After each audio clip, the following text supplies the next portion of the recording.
If someone's watching who wants to be a mortgage broker, how is this field? Is it super cutthroat? Is it very hard? Is it very competitive? What's the markets like with being a mortgage broker? Look, the market is there's a lot of mortgage broker, all right, but there's also a lot of clients. But aside from that learning curve, the finance side, the technical side, you also have to be a people person. How do you juggle being a mom? So, I mean, this is really one of the main reasons why I'm running my own business, is really for me to have enough time to take care of the girls.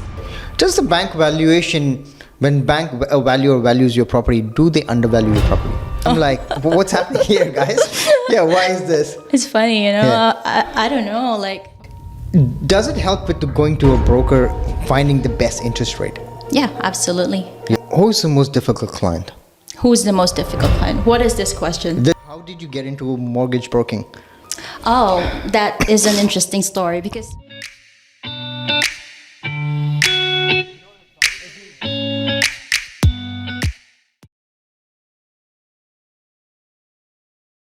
Hey guys, welcome to Studio 9. My name is Nitin Menon. In our studio today, we have a very special guest who's a very close friend, also one of the directors for one of a mortgage broking company right here in Australia.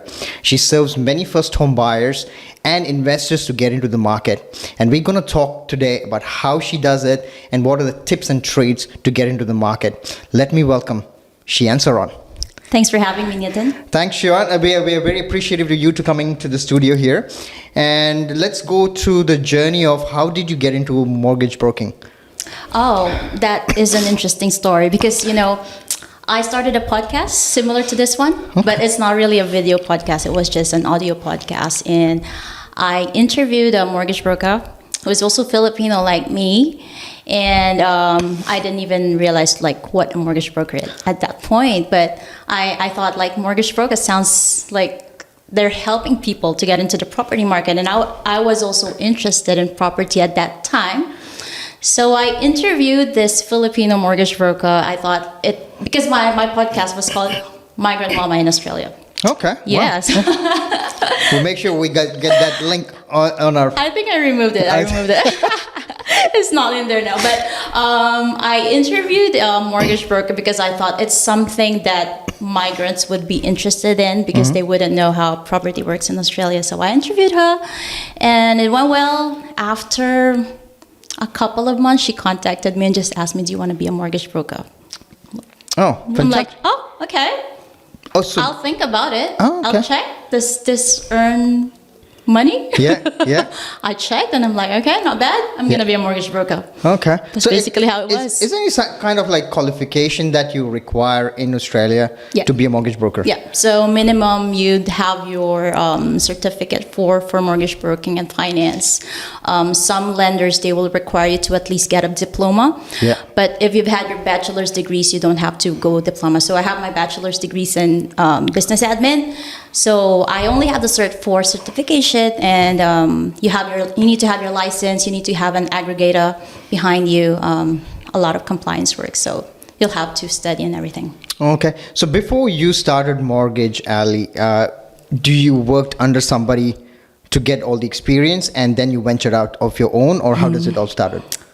Before I started Mortgage Alley, I did not have any finance background. Yeah. I worked corporate in Singapore for 10 years. Yeah. And it was very customer service corporate job, like servicing, multinational companies. But I didn't have any finance background. Prior to that, I didn't have any background running my own business. So I was really just diving and, just trying, like it's all guts. Yeah. So what made you come to Harvey Bay? Is it any particular reason what made you venture out to Harvey Bay here? It's because of my husband's job. Yeah. So we were living in Rockhampton at that time. We lived there for 2 years. Yeah. And the project ended in Rockhampton, and we had to move to Harvey Bay, where the next project is. Okay. Yeah. And that's how I think the good thing of doing business of your own is that you can pretty much do it from anywhere from home. Yes. So I work from home. I don't have a physical office, and most of my clients are all over Australia, and I don't really have to physically meet them, so I could move around basically. Yeah. Now, do you have a specific niche of clients that you look after, or is it in general anybody is looking for pretty much a mortgage broker for lending, and you just help anybody? So I mainly just do residential home loans. So I don't do any commercial. I do asset as well, like car and all these. But it's a huge chunk of my business is really residential, first home buyers, first time investors. Okay. Yeah. How long you been in the business for now? Been in the business for 3 years now. Three years. So is it after the COVID you pretty much started your own? During like in the middle of it. Oh, Yeah, okay, yeah, well, yeah. just right in the middle of it. Yeah, yeah. Well, it's probably a great time for everybody to get in. It was a crazy time. Yeah. So anybody in real estate probably has done pretty well.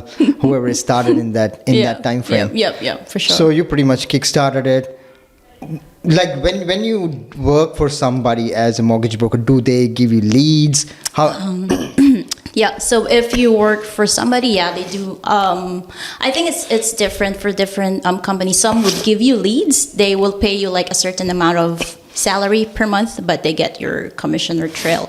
Yeah. Some would require you to get your own leads, but you get all your commission, something like that. So it's all different, but most, from what I know, they would give you leads. Okay. Yeah. Yeah. And then you just convert those leads into convert those clients and leads, things. yep. Yeah. So if someone's watching who wants to be a mortgage broker, how is this field? Is it super cutthroat? Is it very hard? Is it very competitive? What's the market's like with being a mortgage broker? Look, the market is there's a lot of mortgage broker, all right, but there's also a lot of clients, like a lot of people. The market is out there. Even if you say competitors, we're still like colleagues in the industry, really, because we help each other out. I think if you want to be a mortgage broker, if you don't have a finance background, it's going to be a steep learning curve.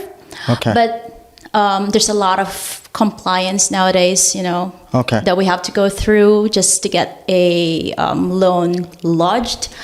But aside from that learning curve, the finance side, the technical side, you also have to be a people person.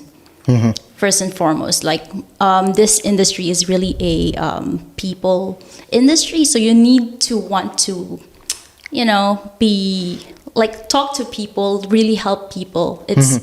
I've spoken to some clients like who spoke with other brokers before that they did not feel comfortable with them just because they probably didn't have the people side of it. Yeah. I think it's like any business, especially even being with real estate. I think predominantly 60% of our business is repeat clientele, or 60-70% of our business is repeat, and it's all about customer service. Yep. How far you can go for your client to achieve what you want to achieve, and it can be a tough gig, to be honest with you speaking. What is kind of your conversion rate when it comes to, like, I know that even myself, I just venture out and say, okay, what's my borrowing capacity? Let me find out. But how many people do you, what kind of conversion rate are you looking at? You mean from leads to lodgement? I'm bad. I don't even have my latest stats, but what I can say is like most people I would talk to, if they are eligible, their borrowing capacity is good, their savings is good, they would most likely go to me. I cannot convert them like if they don't have good borrowing capacity and low savings. That's most of the time that they don't convert. But yeah. Okay. Yeah. Now, quick question is, in this market, what do you find? Is it getting really hard with the interest rate being so high? And what are the clients are saying? Is it really hard at the moment for people to get borrowing capacity? Yeah, borrowing capacity is very tight right now. Like my clients are not like the high income earners. It's not like doctors and engineers. Most of my clients are just regular working middle class people. But that's why borrowing capacity is tight, especially with the high interest rates right now. So. Oh, okay. Yeah. So can you explain all the viewers that we have what is conditional approval and what is an unconditional approval? Am I correct? I'm saying yeah. So what is it? So conditional approval is basically the bank has checked your application. and everything, and then they check you are eligible, your borrowing capacity is good, and there's only certain conditions that they want you to fulfill before they give you the formal approval. So some condition would be like evaluation of your property, Yeah. or they want you to close your afterpay or whatever, then we'll approve you. So that's conditional. So there's a certain condition attached to before they give you the formal approval. So the unconditional approval is, is the formal approval. So everything's done. It's already approved. The next step will be the bank will issue your loan documents. Yeah. Okay. So on an average in today's term, when the interest rate, let's say, are 6.5%, 7%, what do you think like a normal middle class income should be a combined that gives them across the line? Like, is it husband wife making 70,000 each, 140 get you across with no car loan or stuff like that, or is it case by case? How does you mean in Harvey Bay in Brisbane? Yeah, in general, yeah. In general, because it's each city would be, the median price per house would be different for each city. Yeah. But I'll give you Brisbane. For Brisbane, maybe if a couple with one child is earning 200,000 combined, that will be, a good borrowing capacity. Okay. Yep. Yeah. So so it depends on where you are, what your circumstances are, and everything. What are a couple of things when you especially go to a bank or a broker is a no-no? Like this, like example, like a credit card, like that brings your borrowing. I've seen that brings your borrowing capacity really low. What else? What are the other things that you usually recommend your clients saying, get rid of this stuff so you can increase your borrowing? Okay. Yeah. So that's one thing. Credit card. Yeah. There's always this misconception that people need a credit card before they could get a home loan. I think that's a very American thing. I think that's in the States, but here you don't need a credit card to get a home loan. What a credit card does for you is it lowers your borrowing capacity. Another thing is I suggest for my clients, or for people in general who are thinking of having a house in the future, get your house sorted first before the car. Because a lot of people get the car loan first, that drastically lowers their borrowing capacity by 150, 200 grand. Oh, it'll drop that much by 150 to 20. It depends how much your monthly repayments are, because some people, they think, okay, I'll pay my car loan within 3 months. So they get a loan from the dealership for 3 years. 3 years, not 3 months. For 3 years, and then the repayments are like 1,500, 2,000 a month. That drastically drags their borrowing capacity, especially if their income is not on the higher side. Yeah. Does things like afterpay affect, like afterpay or... Yeah, they do. Afterpay, zip pay, if they show up on your bank statements, we'll check that. We'll ask you. We'll treat it like as a credit card. We'll ask you what is the maximum limit. And if there's a lot of afterpay or zip pay, like that is one red flag. Like, it's like you're living above your means. So, yeah. Okay. Yeah. So tell me, like, what happens? Like, I know there's a lot of first home buyers are looking to get into the market. We get all the time inquiries, especially in real estate. Kids want to get in, 22, 23 years want to get into the market. Yeah. There's, I think in Harvey Bay, the median price right now is like 645,000.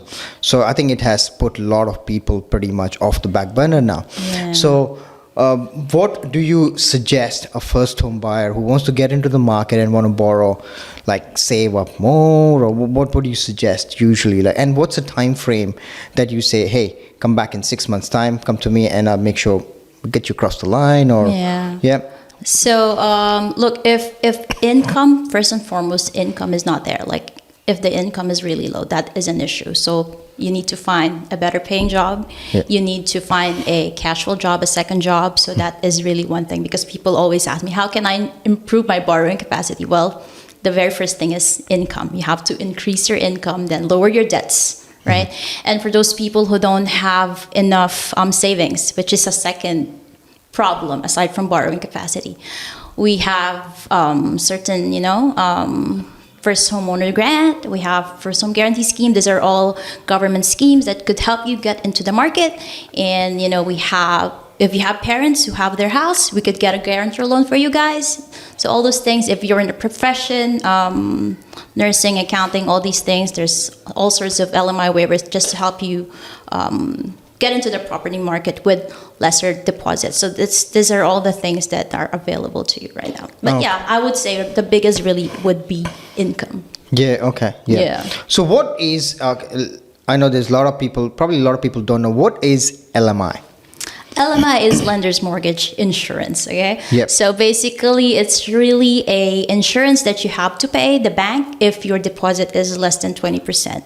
So if your deposit is less than 20%, it's a bigger risk for the bank to lend you money, because they're buying this property. You're buying this property and they're putting in 95% and you're only giving 5%. So it's a bigger risk to them. So you have to pay LMI. It's to protect the bank, not you as a client. Okay.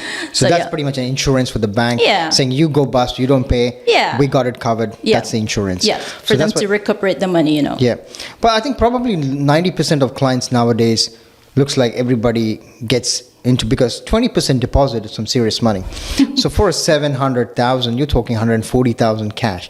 Like deposit money. Yeah. I don't think a lot of people have that in the market. Exactly. So pretty much everybody gets into that. Yeah. The people that have processed with 20% deposit, usually they sold the property somewhere and then they have this cash. But people who really save this money, usually they have 5%, 10% at the most. Deposit. Yeah.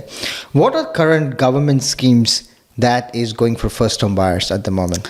So as I mentioned earlier, first home guarantee scheme. So that's basically an LMI waiver. If your deposit is 5%, 5% minimum, so you don't have to pay LMI. So that's that. We have the first homeowners grant for those who are constructing house, brand new house. You'll get money from the government. So it varies from state to state how much you get. In Queensland, you get 30,000 until June 2025, before it reverts back to 15K. You have your stamp duty concession from the government, and we also have equity share, like the government will own part of your property. So these are all the schemes available to first home buyers. Yeah. And if they have to see this, is there a place where they can go and have a look what kind of schemes going on? Yeah. Or they just check one, like they call you and say, hey, Sheanne, what opportunities we have here? How does it work? Or is there a place where they can go and find out? Yeah, so the government websites are really a great resource, almost complete information if you go in there. But of course, if you need someone to explain all the jargons to you, really get into the nitty-gritty and, just talk to a professional mortgage broker, then we will explain that to you. Yeah, okay. How many banks do you guys usually deal with? Deal with like in your portfolio? Yeah, we have a lot of banks in our panel, but the ones that we always deal with, maybe 6, 7, yeah. 6, 7, yeah. Yeah, it depends. The key ones. Yeah. Okay, yeah. Do you do predominantly secure loan or unsecured loans? Secure loans, mostly, Pretty much, it's a secure loans, yeah. Now, out of the context questions, how do you juggle being a mom? With all this work, family, and I think the podcast is more also we're doing people who've migrated from different countries to Harvey Bay. So and we want to tell their story, and so we want to know, as a working mom, you work a full-time business, plus look after your two daughters. Yeah. You got 2 daughters and run day-to-day chores and things like that. Does it get really hard, or it's a great thing that you work from home, so it's kind of eases out that? Yeah. So, this is really one of the main reasons why I'm running my own business, is really for me to have enough time to take care of the girls. I balance it out. I really have a set time on when I'm going to work, when I have time for the kids. Monday, Tuesdays, I work full day because they're in daycare and after school. Wednesday, Thursday, we have after school stuff. I keep it balanced by, setting really a time for work for the kids. And then as much as possible, I don't like to work weekends because, balance. Yeah. Keep it balanced. Yeah. But do you get clients who are only available on weekends? Of course. Yeah. I'm flexible to that. Again, that's the good thing if you deal with a mortgage broker as compared with a bank. The bank is not going to be flexible for you. They're not going to have a meeting with you on a Sunday night, but I'm pretty flexible as long as, it makes sense. I won't talk to you at like 12 midnight, Yeah, that's right. Yeah. I've seen also in real estate that we as agents, we are available for our clients. Don't get me wrong. I have answered at 8 o'clock and everything. But I've seen some clients ringing me at 6 o'clock in the morning. Me too. So I'm like, come on, guys. This is my personal space time. You need to give me some more time. Yeah, we'll just have those type of clients. Yeah. But, I always tell them, just message me. But I will reply to you when I'm, free. Yeah. Just message me. But, I will reply to you. And I'm available. Yeah. Do you think there's a lot of policy changes coming up for mortgage brokers in Australia, or does it affect you if there's a change in government, like elections are coming in? Do you think that affects with what you guys do? So far, I haven't heard any changes, but like in the past, from what I know, because I have not been broking for a long time, but I always speak to a lot of brokers. We have groups. I know the lending space has changed a lot since last time. A lot of old brokers will say, last time we just did this. It was so easy to lodge an application. But now, before we could lodge an application, there's so many things we have to check. To check your bank statement, have to check everything. There's just a lot of regulations, which is also good because it protects customers, we don't recommend products or loan solutions that will put you in financial distress, something like that. Okay, yeah. So do you think, is the interest rate being so high, is it very hard for investors at the moment? Do you see, what's predominant, what kind of clients do you get? Is it homeowners or investors? A lot of our clients are mostly first home buyers or first time investors. Okay. So for investors, it's still a struggle for borrowing capacity. Like sometimes they would like to purchase a house, but they don't have enough savings, and they would think I could access my equity for my current house. I'm like, okay, let's go and take a look. But when we check, borrowing capacity is still not there. Because before you could access your equity, you're basically borrowing that money as well. So maybe they have enough borrowing capacity, but they don't have savings, but they want to tap into the equity. So we can't pull the equity out because the borrowing capacity is not enough for your equity plus the amount of your new loan, investment loan. Yeah, okay. So when the bank sends somebody to, for the valuation? Yeah. So the bank pays the valuer? Yeah. It depends. Some banks, we could order that for free. The bank will pay. Some second-tier lenders, you have to pay for the valuation, So the broker pays? Oh, no, the clients pay. So the client pays for the valuation to get it done. So yeah. So then you can see where the property is. Yeah, but mostly, like, if you deal with major banks, they would pay for that. But if you deal with, second-tier lenders, you have to pay valuation, $600, $700. Yeah. Does the bank valuation, when bank valuer values your property, do they undervalue your property? Yeah. Like as an agent, when I go to a property, I know what we can sell at. But when a valuer goes in, the valuation probably comes like 50,000 under. I know. I'm like, what's happening here, guys? Yeah, why is this? It's funny, I don't know. Like, of course, they also they have their certain calculation, but sometimes I go to one bank, it's undervalued. I go to another bank, perfect, it's good. I could go with this bank. Yeah. So I don't know how they do it. Yeah. But they would undervalue. There'll be cases that it's undervalued with one bank and with the other bank it's not. Then we'll proceed with the other bank. Okay. Top 3 banks that you recommend. That's your favorite. Oh, that's my favorite. Look, it's not about my favorite. It's like who I often use because that's where I should put my clients in. They get the best deal for your clients. Yeah, that's where their profile fits. So most of my clients right now are first home buyers that want to apply via the first home guarantee scheme. Okay, so not all banks we could use under the first home guarantee scheme. Like, for example, you go to ANZ, they don't participate in this scheme at all. So even if I like ANZ, but my client needs someone who participates in the scheme. So mostly I deal now with NAB, CBA, Westpac for my first home buyers. For my refinances, I deal with ING and Adelaide, now Bendigo Bank. They have sharp rates. Investors, First Mac is always good. They have good borrowing capacity. So it really depends on the clients, not my favorites. Yeah. So smaller the bank, is it better it's easier? The smaller the bank or lender, they are less strict. They're more lenient. They have a higher risk appetite for risk, but that means they also charge you higher interest rates. There's pros and cons to it. Yep. What's a couple of things that you really don't like about being a mortgage broker? I don't like the admin side of it, like doing all the keying in the things in the system. So I have another person doing that for me. It's really the admin side.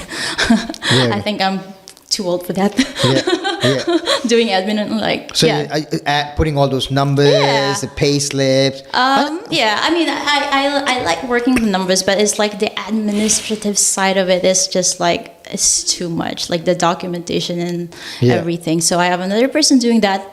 I like talking to people. Yeah. So is it like a preset script or a form that you have where you put in all the information of a client? Like the pay slips, the days, that expenses, credit card statements, bank statements. When you ask for a mortgage broker, they ask you like 50,000 documents. We're like, where are you from? So when I talk to clients, I straight away just enter it into the CRM.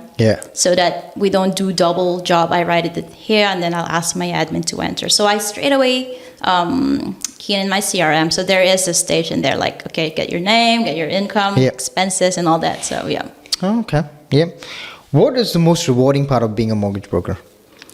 Most rewarding is really, that you are a part of somebody else's biggest milestone in Australia, because most of them are migrants, like me, like you guys. There's just that rewarding feeling that you help someone. Like initially when you first talked to them, they were clueless, but you guided them, and then So there is a myth or something that I get a lot of clients asking me, like when we usually recommend mortgage brokers, because we say, hey, they have multiple options rather than just a bank has only one person. There's multiple options. You should look into broker, find a good broker who can help you. But they say, who's going to pay the broker? So who pays the broker? Who pays the mortgage broker? So you don't get charge higher interest rate just because you go to a broker, you go to a bank, you go to a broker, you get the same interest rate. So who pays the broker? The bank gives us commissions. So the bank pays pretty much the guys. So does it help with going to a broker finding the best interest rate? Yeah, absolutely. Absolutely. Okay. Like you get stuck with just one interest rate if you just go to one bank. Okay. Yeah. How often can someone borrow? So let's say I borrowed money for my house. I've been in my house for 1 year. Can I switch to another bank? Yeah, you can, as long as you're probably, if you were on a fixed rate home loan, like you can technically switch, but you'll have to pay hefty, fees. If you're on a variable rate, you could change, but you need to make sure that your loan to value ratio, LVR, is 80% below. Otherwise, you pay LMI. Okay. So that's, Okay. One career you would have chose if you would have not been a mortgage broker? I thought about this the other day. Good question. And then it's only lately I realized it. Maybe I would have... You're waiting for the answer. Maybe I would have wanted to be a news anchor. News anchor. That's great. I think everybody wants to be... I think you'll be great on camera. I'll tell you that. Yeah, I think you'll be great on camera. See, we started this podcast. We never even knew we're going to start this. Me and Jinto, one day we were having a conversation. I think we should get on camera and start interviewing people. And that's how we started. So, you never know. And we're more than happy to join. I think we're going to do more of these sessions because we really want to get the word out there, because there's a lot of people out there and there's a lot of information where people want to know. But it's one-on-one sessions where straight off the bat, where people are saying, hey, this is what you can do, this is you can't do, and it's easier to get people across the line to find. And the market's really tough. We all understand. But there are people who want to get in. And as a real estate agent also in this market, we try to get people in. What's the best option you have? Or this much you can borrow. And I've seen a lot of times where even people come to us saying that I got $1 million budget. I'm so okay, had you got your pre-approval? It's like, no, I just did my numbers. I'm like, what kind of numbers have you done? Where did you get these numbers from? You need to go to a broker, find the best, and they will give you a number, like it's 800, 700, or million. Then we know that, yes, let's find a property together. So I think it's a...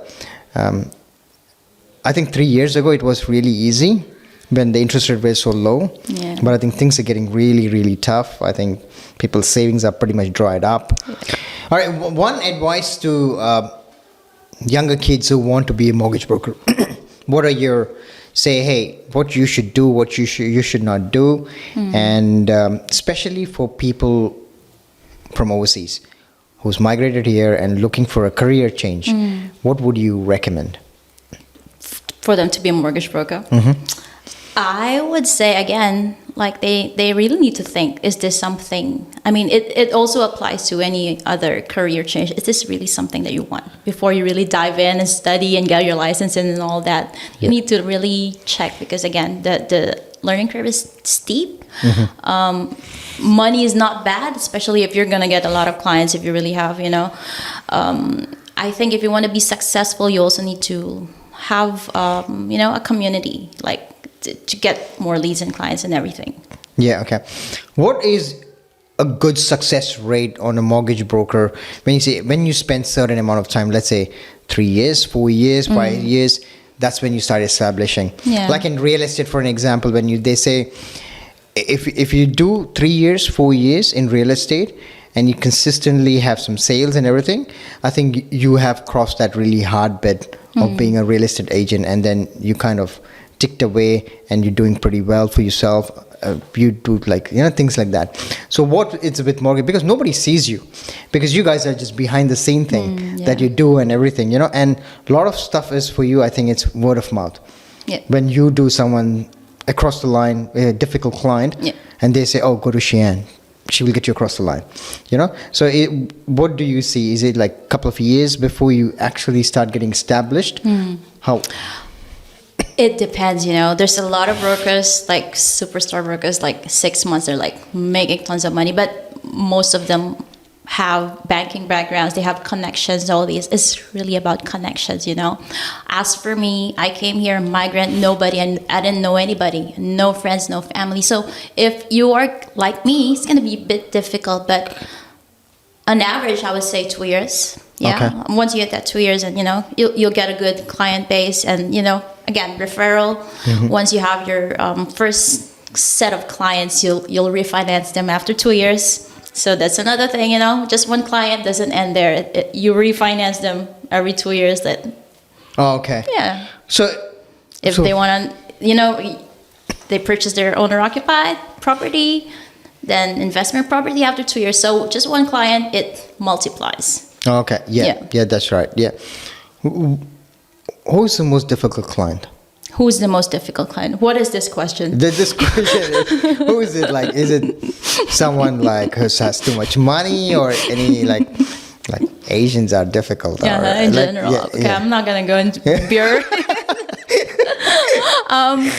Okay, I would say difficult client, not difficult, but time consuming for one, application. Our clients who are very anxious. Yeah. And very nervous about the entire thing, because you really have to hold their hand, like every now and then you need to update them, like more than usual updates. Like you really need to message them. They will message you in the middle of the night, every day, ask questions like, I sent you an email, have you read it? Something like that. Yeah. So it's not difficult, but it's more time consuming to deal with those kind of clients. Yeah. Okay. Yeah. What is the usual timeline now to get a loan approved? Usual timeline, a week. Yeah. A week is all you need now to get loan approved? Yeah, it really depends. Approval is really how clean the application that was lodged by your broker. If there's a lot of missing information, a lot of missing documents, it's going to drag it, because the bank's going to ask your broker for additional documents. We're going to ask you. It's going to go back and forth. But if everything's there, the assessor sees everything, usually a week. Perfect. Yep. Yeah. Cool. Well, I think we have done some. I think it's been a great session, and we wanted to know all the in and out kind of experience of what you have been through.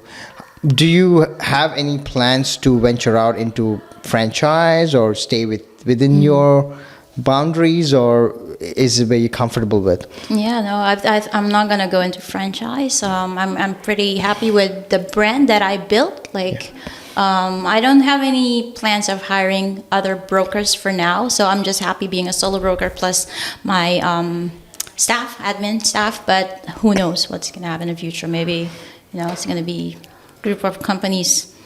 House and land packages. You'll never know. Absolutely, absolutely. And how many clients you go through a year, ballpark?